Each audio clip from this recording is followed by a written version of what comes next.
অন্তর্বর্তী সরকারের দুই উপদেষ্টা আসিফ মাহমুদ, সজীব ভুঁইয়া ও মাহফুজ আলমের পদত্যাগ দাবি করেছেন বিএনপির ঢাকা মহানগর দক্ষিণের নেতা ইশাক হোসেন। এ সময় তাদের নিরপেক্ষতা নিয়ে প্রশ্ন তুলেছেন তিনি। বুধবার ২১ মে রাজধানীর কাকরাইলে হেয়ার রোডের মাথায় সমর্থক আন্দোলনকারীদের সঙ্গে দেখা করতে এসে তিনি পদত্যাগের দাবি জানান। এর আগে গত ৭ দিন যাবৎ ঢাকা দক্ষিণ সিটি কর্পোরেশনের ডিএসসিসির মেয়র হিসেবে বিএনপি নেতা ইশাক হোসেনের শপথ গ্রহণের দাবিতে রাজপথে অবস্থান কর্মসূচি চালাচ্ছিলেন তার সমর্থকরা। ইশাক বলেন, নির্বাচন কমিশন একটি স্বাধীন ও সার্বভৌম প্রতিষ্ঠান এবং তাদের সিদ্ধান্তই চূড়ান্ত হিসাবে মানতে হবে। আমি যাদের নিয়ে একসময় আশাবাদী ছিলাম তারা নতুন দল গঠন করলেও শেষ পর্যন্ত সরকারের অংশ হয়ে গেছে।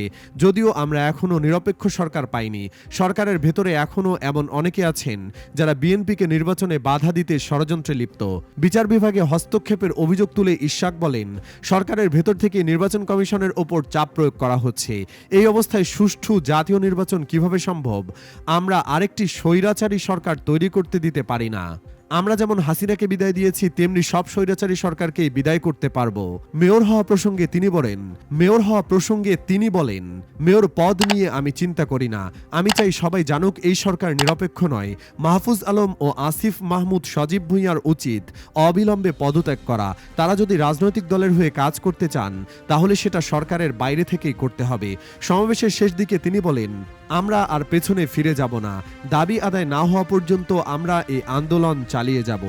এর আগে বুধবার ২১ মে সকাল ১০টা থেকে হাইকোর্ট সংলগ্ন মৎস্য ভবন ও যমুনার প্রবেশ মুখে কাকরাইল মসজিদ সংলগ্নে অবস্থান নেন বিএনপির নেতাকর্মীরা। তারা প্রথমে মৎস্য ভবন মোড়ে জড়ো হয়ে এ পথ হয়ে সব ধরনের যান চলাচল বন্ধ করে দেন। পরে কাকরাইল মসজিদ সংলগ্ন যমুনার প্রবেশ মুখে অবস্থান নেন।